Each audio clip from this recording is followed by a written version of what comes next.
Salute party people, welcome back to my channel. If you have not yet, please hit that subscribe button. If you do happen to like this video, like it and share it with your compadres. My name is Roman Anthony and you are tuned in to another Tea Time vlog here on my channel. So wherever you are, find the link and subscribe.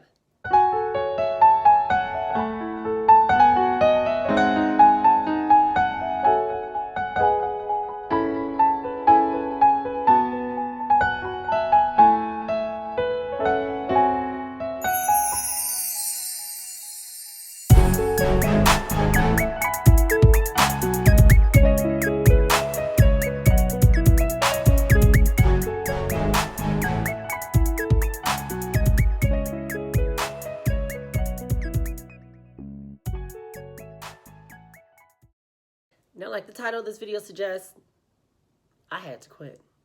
There has been times in my life where there were jobs that just were not for me and I had to quit. Now I'm 30 now, but there are some lessons, and this is another video of the lessons that I wish I had known at 20 that I now know at 30. However, these are some jobs that just weren't for me. And the Virgo in me, being type A personality, we strive to work really hard. We want to make a great impression, and we're just afraid of failure. And for me, I felt like quitting was me saying that I failed at something. So that was something I was not trying to do. Also, excuse this light. It's a bit orangey or reddy tone or whatever, but that is fine. We gonna be cute looking all red tones. I got red tones in my skin anyway, so we just gonna make it pop. Now, my first piece of advice would be understanding your worth and learning where your strength comes from. There were times in jobs where I didn't know how valuable I was, so I let myself sit in a situation or work in a situation that was not right for me. And it is okay. One thing I like about young people today, I guess the X generation, is that they are not afraid to just get up and go. If they don't like it, they will go. And I used to say to them, like, oh my God, you guys have like no perseverance. You don't understand the values of hard work. No, it wasn't that. They just knew what was not for them. If this is not your path to your dream, why are you doing it? Okay, you are helping somebody else get to their dream. And I'm going to give you guys a few situations that I've been in working throughout my life. I started professionally working at the age of 16. I am now 30. Okay? And then you will understand why some of these jobs were just a no-no, including this recent one that I just had to let go. Okay, so I've had over 29 jobs since I started working at the age of 16.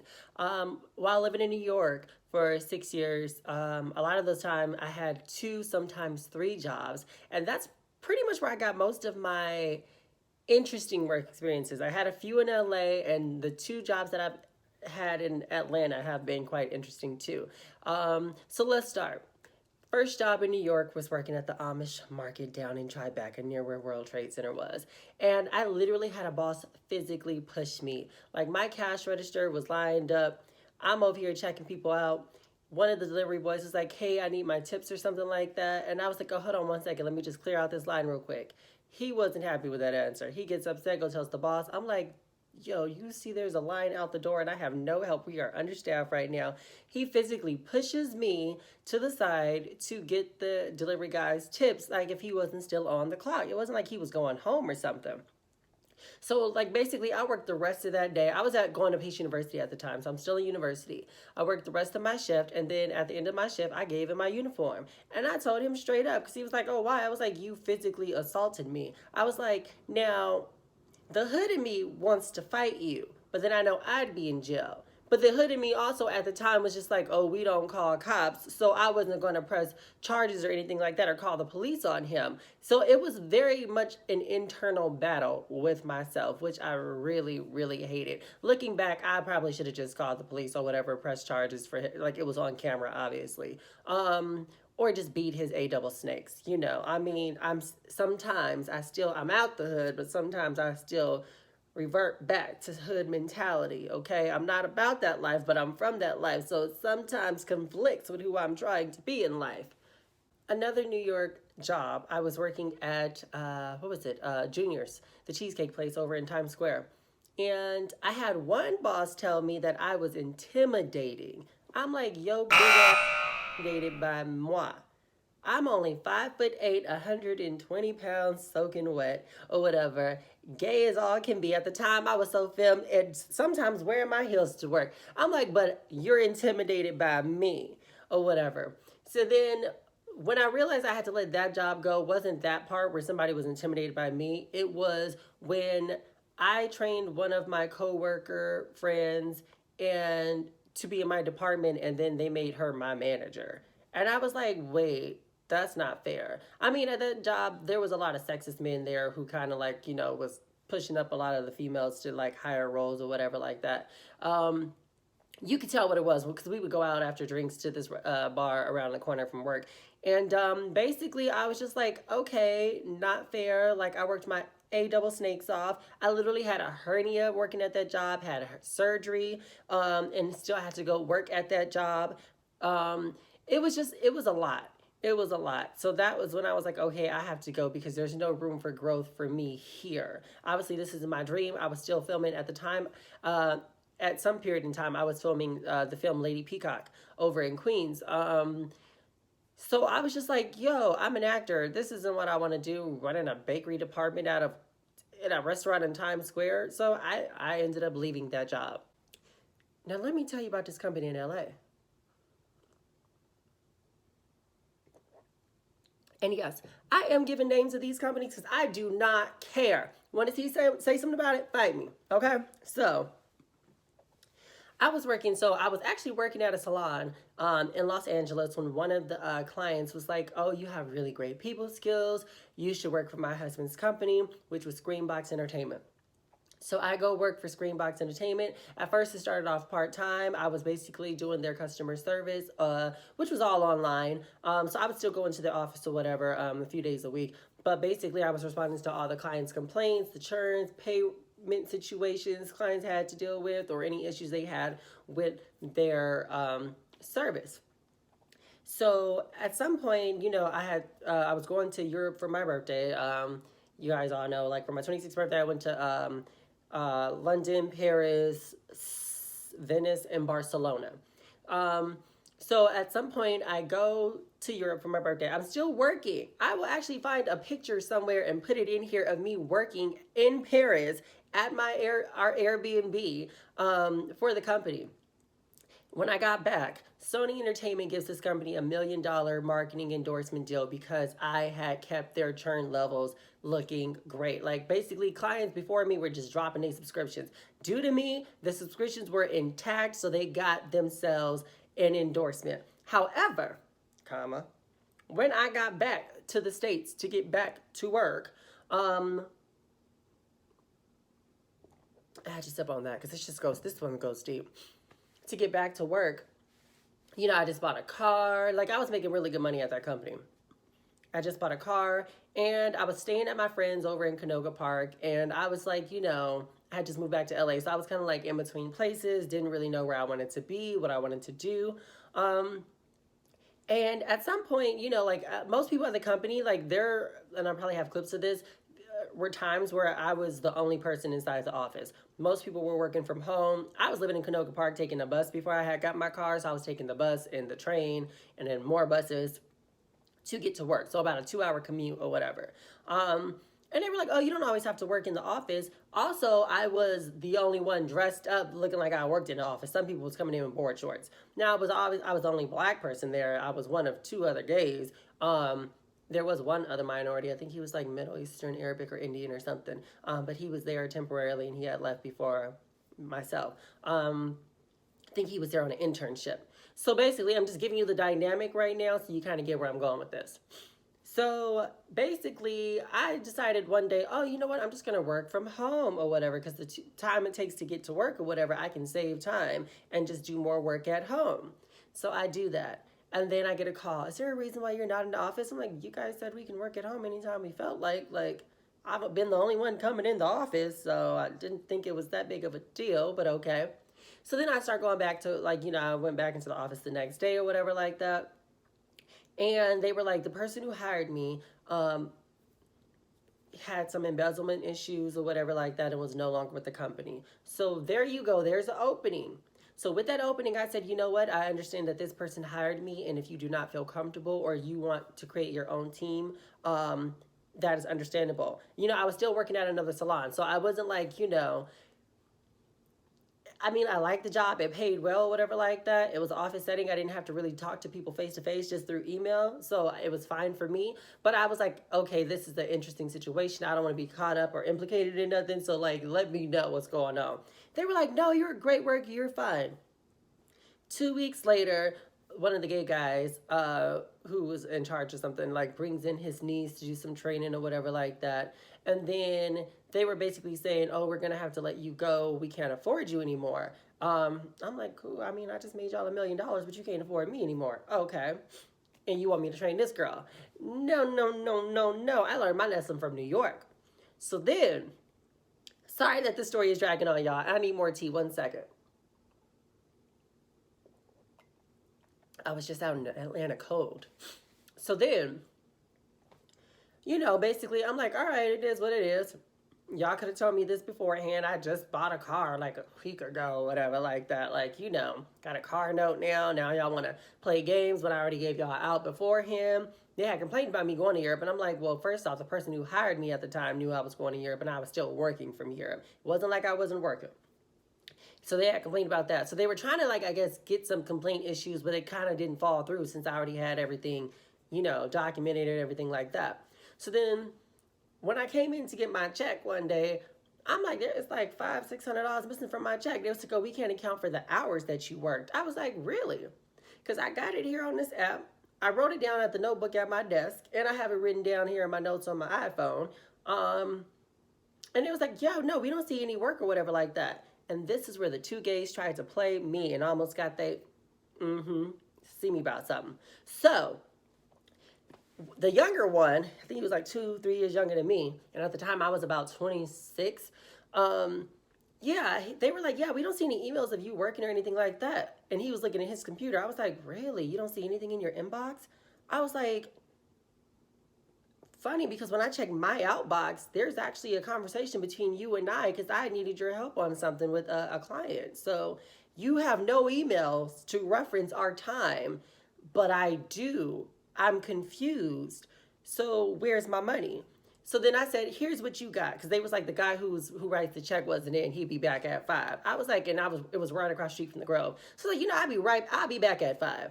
I said, and I'm going to just tell y'all right now, if I don't have my money, y'all both getting y'all A-double snakes whooped, okay? I'm dragging both y'all, okay? So, I'm getting upset just thinking about it.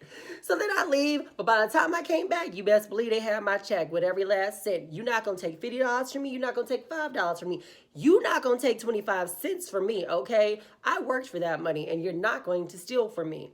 So that is a company that I was just like, yo, no, y'all gonna send me to jail because I'm about to be somebody's, okay? Still thinking about it just makes me. So once before in 2017, I moved to Atlanta, and after one of my aunts passed, I was at the time I was in New York, and my aunt passed, and I just needed to get away from the city, needed to get away from anybody who knew me. I moved to Atlanta and took a management position at a salon, a blowout salon over in Crabapple, Georgia. And it was like, the owner, she seemed like one of those persons who had a baby by a ball player or something like that. And that's how she made her money. And, or like, she was getting like a good check from, like child support or something like that. So she decided to open up a salon. Didn't have any experience in the hair industry. She was more of an esthetician or whatever like that. But she opened a beautiful salon. It was nice. However, the girl was cheap. Like, she put me on payroll, so I would make $1,200 a month. But I think that was like before taxes, so you can imagine when taxes come out. However, I was working there 7 days a week from opening to closing, over 12 to 13 hours a day. Then, at the time, I wasn't even a licensed hairstylist. She would have me send stylists home so that I can do hair, do payroll, run the desk, basically do all the work or whatever like that. Then she illegally put recorded, because obviously we got cameras in the place, but in Georgia, the state of Georgia, you cannot record conversations unless you are in the room or whatever. You can do that in California. You can do that in a lot of states. I think like 11 of them. But you can't do that in Georgia. And she was like recording conversations in the salon or whatever like that. When I found out, I told her it was illegal. And she was like, no, it's not. I'm like, girl, yes, it is. Because one of my bosses in LA did it, but it was legal in LA. It's not legal in Georgia. I checked. I was a criminal justice major. I'm always going to make sure I'm on the up and up. So she basically, well, she fired me. She didn't really have an excuse as to why she was firing me, but that whole situation to me was like a good exit strategy. I mean, somebody I interviewed on my blog who was an ex-porn star, when he found out I was in Georgia, I was like, hey, what are you doing these days? He wasn't really working, wasn't trying to do porn no more. So I was like, I'll hire you as a receptionist. I mean, you look good. We need somebody at the front desk who can attract some ladies to come up in here and get a blowout. So that's what I did. Wasn't that bright, but he was real cool until he started sleeping with the owner's best friend. And then started a rumor that I was sleeping with the owner's best friend when I was like, yo, no, no, no, no, no, no, no. Okay, him driving that Porsche is not an attraction to me because he was not attractive to me at all. And I had already, and when a friend of mine who had done makeup on Housewives in Atlanta had told me about him, like, his little reputation, I was like,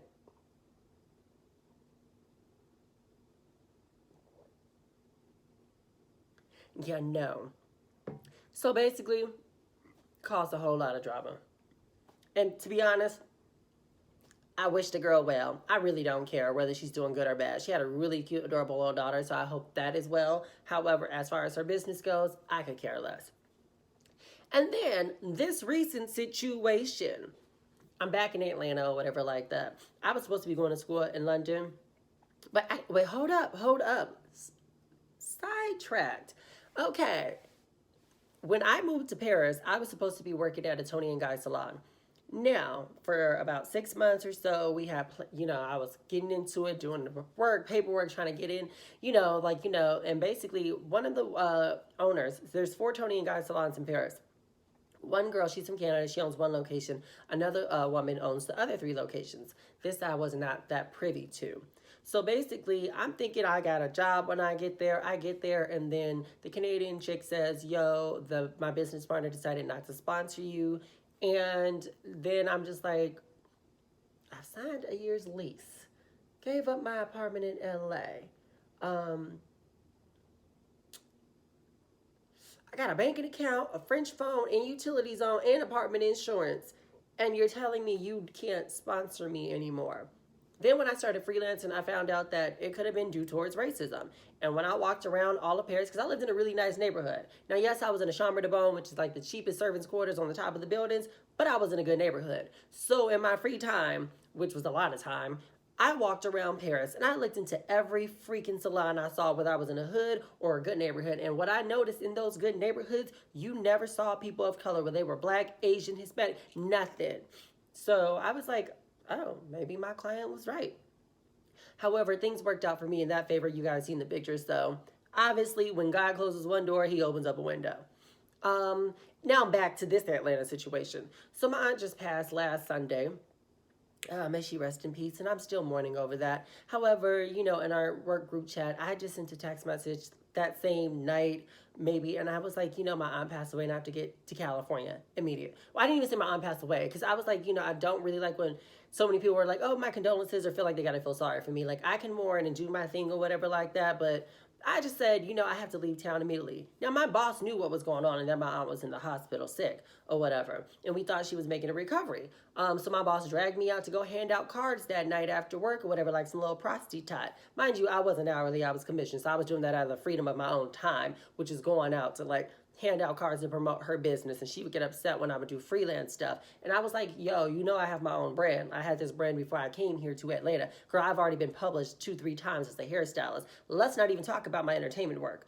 So yeah, I guess she seemed upset about that. We went out that night, we were having some drinks or whatever like that, and she had said something. And one thing about me is if you are disrespectful in a way where it's not in my face, even if I know about it, I don't say anything because I feel like if you had the balls, you would just say it to my face. So when I first started working there, her and one of my friends from that old salon who got me to work at this salon over in Milton, hashtag salon, basically, was like, yo, they were I guess talking mess about me or whatever, one of my clients. And I'm like, I mean, don't nobody be complaining. So after I'm like, they're asking me like if I don't know what I'm doing. And I can hear them, which means my client can probably hear them. So I didn't say anything or whatever. I was just like, oh, they gonna see. And when my client was crying with joy because her hair transformation, they saw. And ever since then, I kept making them see by doing stuff that nobody else in that salon could do. They couldn't do perms, they couldn't do color, they couldn't do somebody couldn't do something, but I could do it all. And that's not to be cocky. It's just train yourself on all different hair textures and types and stuff like that and genders. I was not about to play that game. So she had mentioned something. I was like, well, girl, every time I be telling you that I can hear you and you say I can't, your voice carries. I don't know if it's because you're from Alabama or the South or whatever the case may be, because in my family, they say I talk loud and y'all say I talk low. That must mean you talk really loud. So I was just like, I can be here. I be hearing y'all. I was like, I really just, and she was like, well, if you heard this, why didn't you say anything? I was like, because y'all, I don't stunt y'all. Like, y'all don't do nothing for me like that. I'm sorry. I was like, I'm not going to, if I'm up here and you talking mess down there, there's no need for me to go to your level. That's all I'm saying. That's what the case is, because she's not a stylist. She don't know what she's talking about. She just used to be a salon receptionist or whatever and bought a salon in Georgia in a cheap neighborhood where the rent is probably $200 a month. That's not that hard to do, sweetie, okay? I'm just saying. I'm like, and you taking 60% commission, which is extremely, like, really?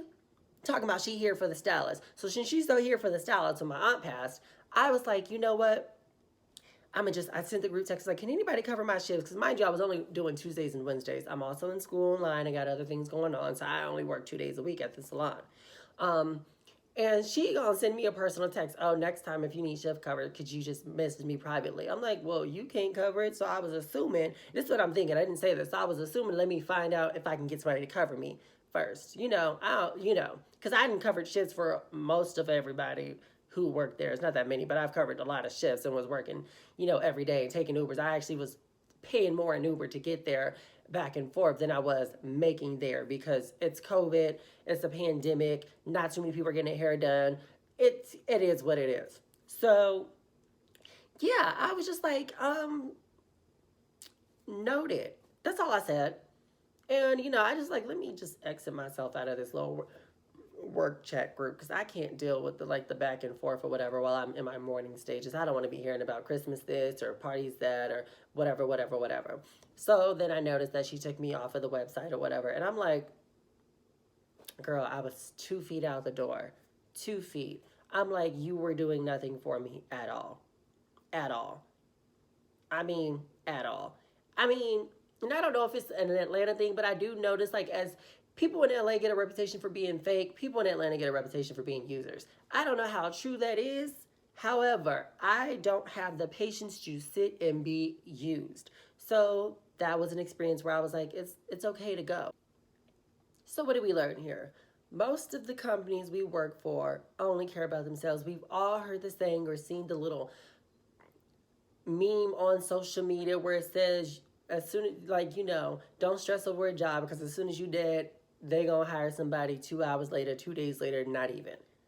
And you find out that these things are true. And it's sometimes hurtful, especially for young people, because you've internalized it and think that it's something wrong with you when it's not. It's a business. And one thing I was even telling the girl in, the salon that I just, am over with, I was like, I understand this is your business and your brand. I said, however, my brand is not going to gay clubs to hand out cards and pretending to flirt with people, because that type of brand is different. Now, other people in the salon can do that, and it's cute. That's not my brand. Other people can go up to strangers and say, hey, I like your hair, but then revert to saying you're a stylist and here's my card, which sounds like a contradiction, because if their hair was already perfect, why would they need you? Which means you're lying. That's not my brand. Not at all. Not in the least. So know your brand, know your worth, know what you want in life. And sometimes if the don't work out for you, just keep it moving. Trust and believe God will bless you with other things, greater things, things that are for you. And that is okay. So these are my tea times I had to quit, or I got fired, or whatever. Or I guess in this situation, it's not even, nothing was even verbal or said or whatever. I mean, just, I guess that's how they do it in 2020. It's so unprofessional. I don't know. But the point is, don't bend over backwards for these companies, because this girl had me trying to move, like, you know, it's like, oh, trying to convince me to move out near Marietta or near the salon or pick up more hours, like do this. Basically, she saw my worth because I can do more than a lot of people. But then, so she wanted me to be more present in her business in order to get her more money while she just rolled up with a new Benz. I'm like, however, work for you if you can, if that is your dream. Some people don't have that dream.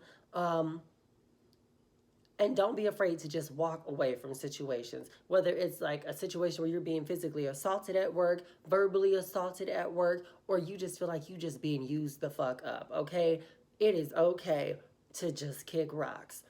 And that is my blog today. Welcome to the Tea Time. My name is Roman Anthony, y'all. And if you like this, please give it a thumbs up, share, or subscribe, because I know y'all know somebody, or you are that somebody who has been in one of these situations, or you're in a situation you're unsure of whether you should stay or leave a job. And trust me, when you, it might seem scary, but trust me, you will get what you need and deserve in life, and you trust you'll be okay. By the grace of God, I'm okay. I don't know who you believe in, Buddha, Allah, whoever the case. If you don't believe in nobody, but I'm sure the universe will just bless you in a way to make sure that you're going to be okay. And me being where I'm from, I was like, I've been in worse situations and scenarios than this. This isn't going to make, it didn't make me, it's not going to break me. And that's my saving grace. So while I am still in my mourning phase, I'm just glad that I had the energy to do this video, because really and truly I had been down all day. And I'm going back to California.